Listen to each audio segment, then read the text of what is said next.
بسم اللہ الرحمن الرحیم۔ اللہم صلی علی محمد وعلی آل محمد۔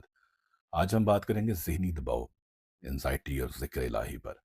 انسانی تاریخ میں ذہنی اضطراب کوئی نیا مسئلہ نہیں، مگر جدید دور میں اس کی شدت اور وسعت غیر معمولی ہو چکی ہے۔ تیز رفتار زندگی، معاشی دباؤ، مقابلے کی فضا، سوشل میڈیا کا اثر اور تنہائی کا بڑھتا ہوا رجحان انسان کو ذہنی دباؤ، سٹریس اور انزائٹی کا شکار کر رہا ہے۔ مگر سوال یہ ہے کہ کیا اس کا حل صرف ادویات اور تھراپی ہے، یا انسانی روح کے اندر کوئی ایسا سرچشمہ بھی ہے جو سکون کا مستقل ذریعہ بن سکے؟ جدید نفسیات کے مطابق ذہنی دباؤ اس کیفیت کو کہتے ہیں جب انسان کو کسی صورتحال میں اپنی صلاحیتیں ناکافی محسوس ہوں۔ امریکن ماہر نفسیات ہینسلے نے سٹریس کو جسم کا کسی بھی مطالبے کے جواب میں رد عمل قرار دیا ہے۔ میرے بابا جی حضور فرمایا کرتے تھے کہ ذہنی دباؤ اس وقت پیدا ہوتا ہے جب بندہ اپنے آپ کو خدا سے بڑا سمجھنے لگتا ہے۔ جو کام رب کے سپرد ہے اسے اپنے کندھوں پر اٹھا لیتا ہے، لہٰذا فکر چھوڑ دو اور ذکر اختیار کر لو۔ ایسی حالت میں دماغ میں سے ایڈرینول اور کورٹیسول جیسے ہارمونز خارج ہوتے ہیں، اور اس کے ساتھ ساتھ دل کی دھڑکن تیز ہو جاتی ہے، سانس تیز ہو جاتی ہے اور پٹھوں میں تناؤ بڑھ جاتا ہے۔ اور یہ رد عمل خطرے سے بچانے کے لیے فطری ہے، مگر مسلسل رہے تو بیماری بن جاتا ہے۔ انزائٹی مسلسل اور بے وجہ خوف یا تشویش کی کیفیت ہے، اور جدید نفسیات کے مطابق انزائٹی ایک ایسا ذہنی عارضہ ہے جس میں خطرہ حقیقی نہ بھی ہو تو ذہن اسے حقیقی سمجھ کر رد عمل دیتا ہے۔ مشہور ماہرین سیگمنٹ فریڈ کے مطابق اسے لاشعوری خوف سے جوڑا گیا، اور ایرن ٹی بیگ نے اسے منفی سوچوں کے نمونوں کا نتیجہ قرار دیا۔ اور میرے نزدیک انزائٹی یقین کی کمزوری ہے۔ جب میں مانتا ہوں جو مقدر میں ہے وہ چھن نہیں سکتا، جو نہیں ہے وہ مل نہیں سکتا، اور جو ملے گا وہ وقت پر ہی ملے گا۔ اس کی علامات جسم میں، ذہن میں اور روح میں۔ جسم میں کورٹیسول بڑھتا ہے، دل کی رفتار تیز ہوتی ہے، سانس گہری اور تیز ہوتی ہے، پٹھے تن جاتے ہیں۔ ذہن میں جب جاتے ہیں تو ذہن میں بے چینی بڑھتی ہے، ہر وقت آپ کو فکر لگی رہتی ہے، منفی خیالات، موت یا بیماری کا خوف، اور اس کے ساتھ ساتھ دل کی دھڑکن کا تیز ہونا، پسینہ، سانس کی کمی، نیند کی خرابی۔ روح بھی کیا انزائٹی کا شکار ہو سکتی ہے؟ بالکل، میری اور آپ کی روح بھی انزائٹی کا شکار ہو سکتی ہے، اور جب روح انزائٹی میں ہو تو یہ صرف دماغ کا اضطراب نہیں رہتا، دل کی کیفیت بن جاتا ہے۔ اس میں دل میں بے سبب گھبراہٹ، حالانکہ باہر سب ٹھیک ہوتا ہے، ذکر میں دل کا نہ لگنا مگر دنیا کے فکروں میں دل کا الجھے رہنا، تنہائی میں سکون کا نہ ملنا اور مجمع میں بھی بے قراری کا رہنا، ہر آنے والے کل سے خوف، جیسے رب کی رحمت پہ یقین کمزور ہو گیا ہو، دعا تو کرنا مگر دل میں اعتماد کی روشنی مدم کے ساتھ۔ یاد رکھنا کہ روح کی انزائٹی دراصل رب سے دوری کی ہلکی سی چبھن ہے۔ دل جب دنیا کے سہاروں پہ زیادہ اور خدا پر کم ٹکے تو بے چینی بڑھتی ہے۔ اے اضطراب کے مارے ہوئے انسان، تو کمزور نہیں، تو زندہ ہے۔ جو دل دھڑکتا ہے وہ کبھی کبھی کانپتا بھی ہے، جو دماغ سوچتا ہے وہ کبھی کبھی الجھتا بھی ہے۔ سوال یہ ہے، کیا مسلمان کو انزائٹی ہو سکتی ہے؟ جی ہاں۔ ایمان انسان کو آزمائش سے نہیں بچاتا، بلکہ آزمائش میں رہنمائی دیتا ہے۔ میں انبیاء علیہ السلام کی زندگیوں کو میں دیکھتا ہوں تو مجھے انبیاء علیہ السلام کی زندگیوں میں بھی غم، خوف لاحق نظر آتا ہے۔ میں محمد عربی صلی اللہ علیہ وآلہ وسلم کو طائف کی وادیوں میں کھڑے ہوئے شدید رنج میں دیکھ رہا ہوں۔ میں یعقوب علیہ السلام کو غم یوسف میں روتے ہوئے دیکھ رہا ہوں۔ لہٰذا ذہنی دباؤ یا انزائٹی ایمان کی کمزوری کی علامت نہیں، بلکہ ایک انسانی کیفیت ہے۔ انزائٹی کن وجوہات کی بنا پہ ہوتی ہے؟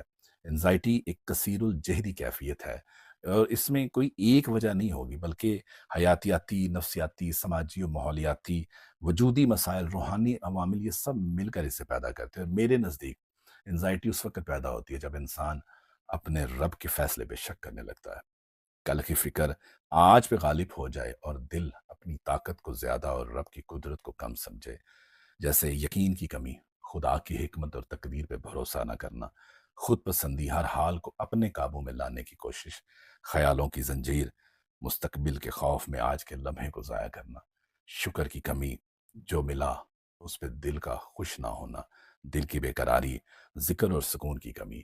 یاد رکھنا، انزائٹی دل کی وہ کیفیت ہے جو رب سے دور، خود سے بھرپور اور کل کی فکر سے بوجھل کر دے۔ کیا دین سے دوری یا اللہ سے دوری انزائٹی کا باعث بن سکتی ہے؟ یہ سوال بڑا اہم اور سینسٹیو ہے۔ اور اس سوال کے میں سائنسی اور روحانی پہلوؤں پہ بات کروں گا۔ ہر انزائٹی دین سے دوری کی وجہ نہیں ہوتی۔ انزائٹی کیمیائی عدم توازن سے ہو سکتی ہے، صدمے سے ہو سکتی ہے، ہارمونل تبدیلی سے ہو سکتی ہے۔ لہٰذا یہ کہنا کہ جو شخص انزائٹی میں ہے وہ دین سے دور ہے درست نہیں، لیکن روحانی خلا انزائٹی کو بڑھا سکتا ہے۔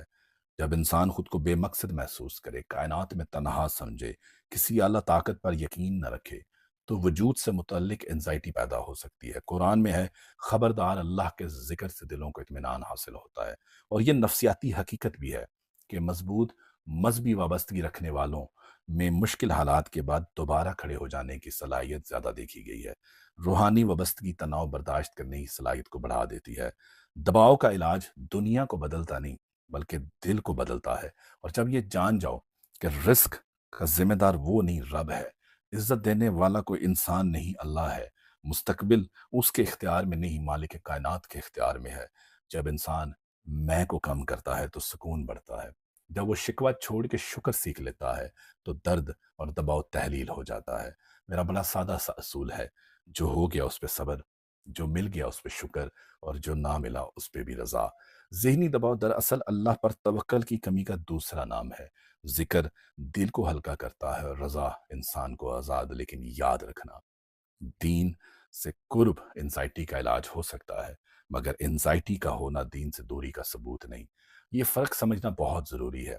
دین سے دوری کسی طرح بھی اضطراب یا انزائٹی کا سبب بڑھا سکتی ہے۔ انزائٹی دل کی اس کیفیت سے کا نام ہے جو رب سے دور، خود سے بھرپور اور کل کی فکر سے بوجھل ہو جائے۔ جب انسان ہر چیز خود سنبھالنے کی کوشش کرتا ہے تو ذہنی دباؤ بڑھتا ہے۔ مسلسل گلٹ بھی انزائٹی کو بڑھا سکتی ہے۔ مقصد کی کمی، اللہ سے تعلق زندگی مقصد دیتا ہے، زندگی کو معنی دیتا ہے۔ کیا روحانیت انزائٹی اور ذہنی دباؤ اور ٹینشن کو کم کرنے میں مدد کرتی ہے؟ روحانیت انزائٹی، ذہنی دباؤ اور ٹینشن کا انکار نہیں کرتی، بلکہ انہیں انسان کے اندرونی نظام کا حصہ سمجھ کر ان کی جڑ تک پہنچنے کی کوشش کرتی ہے۔ اور میں کہتا ہوں کہ انسان صرف جسم نہیں ہے، وہ صرف دماغ نہیں ہے، وہ دل کا، روح کا اور شعور کا مجموعہ ہے۔ اور جب یہ توازن بگڑتا ہے تو اضطراب جنم لیتا ہے۔ جیسے تحقیقی مطالعات کے مطابق دعا جو ہے وہ نروس سسٹم کو فعال کرتا ہے۔ اجتماعی عبادت سماجی سپورٹ فراہم کرتی ہے۔ ہیربرٹ بینسن نے ثابت کیا ہے کہ مذہبی جملوں کی تکرار سے ریلیکسیشن رسپانس پیدا ہوتا ہے۔ اعتدال پسندانہ نتیجہ یہی ہے کہ انزائٹی کی وجوہات پیچیدہ ہیں۔ صرف دین سے دوری کو ذمہ دار ٹھہرانا سادہ لوحی ہے، مگر روحانی خلا اضطراب کو بڑھا سکتا ہے۔ اللہ سے تعلق اضطراب کو کم کرنے کا طاقتور ذریعہ بن سکتا ہے۔ اگر کوئی شخص انزائٹی کا شکار ہے تو وہ کرے کیا؟ اگر کوئی شخص انزائٹی کا شکار ہو تو سب سے پہلے تو یہ سمجھو کہ یہ گناہ نہیں، کمزوری نہیں، بلکہ ایک انسانی کیفیت ہے۔ کبھی روح کی تھکن، کبھی دماغ کی کیمیا کا عدم توازن۔ اضطراب اس وقت شدت پکڑتا ہے جب بندہ اپنے حال سے لڑتا ہے۔ پہلے اسے قبول کرو، پھر اسے سنوارو۔ اضطراب سے نکلنے کا راستہ دو قدموں پر ہے۔ ایک قدم تدبیر کا، علاج، نظم زندگی، علم، اور دوسرا قدم توکل کا، ذکر کا، رضا کا اور یقین کا۔ نیند بیلنس کریں، خوراک ٹھیک کریں، ورزش درست کریں، اپنے ڈاکٹر اور ماہر نفسیات سے جو ہے رجوع کریں۔ خود کو گنہگار اور کمزور نہ سمجھیں۔ کسی صاحب حقیقت یا صاحب نظر سے تعلق کو استوار کریں، ڈاکٹر سے اپنی میڈیسنز لیں، مگر دل کی دوا ذکر میں تلاش کریں۔ ہاتھ سے کوشش کرو، دل سے اللہ جو ہے وہ معاملات دل کے جو ہے وہ اللہ پہ چھوڑ دو۔ اب یہاں پہ ایک سوال کیا، یہ مرض جان لیوا ہے؟ براہ راست نہیں۔ اگر مسلسل اور شدید ہو تو دل کے امراض، جس میں ہائی بلڈ پریشر، ڈپریشن، خودکشی کے خیالات آتے ہیں، لہٰذا علاج ضروری ہے، اور دعا کے ساتھ دوا سنت ہے۔ انزائٹی اور ڈپریشن اور ذہنی دباؤ کے شکار لوگوں کے لیے میرا یہی پیغام کہ اے بے چین انسان، تو گناہ گار نہیں ہے، تو کمزور نہیں ہے، تو اللہ سے دور نہیں ہے، تو صرف تھکا ہوا ہے۔ علاج کروا، ماہر نفسیات سے مل، اپنی دوا لے اور ساتھ ذکر کر۔ یہ دونوں راستے ایک دوسرے کے مخالف نہیں ہیں۔ روزانہ 5 منٹ کی خاموش سانس، واحد کا اقرار، لا الہ الا اللہ محمد رسول اللہ کا اقرار، درود پاک کا اقرار، سونے سے پہلے شکر کے 3 جملے، ہفتے میں ایک دن ڈیجیٹل خاموشی۔ راہ حقیقت کے متلاشیوں کے لیے میں اتنا ہی کہوں گا کہ اضطراب تمہیں اللہ کی طرف دھکیلنے آیا ہے۔ بعض اوقات بے چینی بیداری کی ابتدا ہوتی ہے،